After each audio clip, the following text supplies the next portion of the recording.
రాష్ట్ర ప్రజలందరికీ నమస్కారం. ఈరోజు రాష్ట్రంలో జరుగుతున్న రాజకీయ పరిణామాల నేపథ్యంలో ఫ్యాక్షన్ చేస్తేనో అరాచకం తెగబడితేనో అది విజయం సాధించినట్లు కాదు. క్షేమదాయకమైన మేనిఫెస్టో, సామాన్యులకు సొంత ఇంటికల, పేదవాడికి పట్టెడు అన్నం, నిత్యావసరాల నియంత్రణ, అది నిజమైన సంక్షేమం.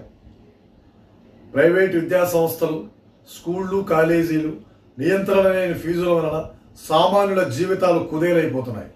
దీని మీద ఎన్డీఏ కూటమి సమాలోచన చేయాలని, విద్యా వ్యవస్థ చక్కగా ఉంటేనే రాష్ట్రం మరింత పురోగాభివృద్ధి చెందుతుందని, ఎన్డీఏ కూటమి ప్రభుత్వం అధికారంలోకి రాగానే గౌరవనీయులు చంద్రబాబు నాయుడు గారు, పవన్ కళ్యాణ్ గారు ప్రైవేటు విద్యా సంస్థల దోపిడీని అరికట్టాలని, దాని ద్వారా పేదవాడి ఉన్నతి చదువుకి మార్గం దొరుకుతుందని మనస్ఫూర్తిగా కాంక్షిస్తూ మీ ప్రదీప్ కుమార్, జనసేన పార్టీ.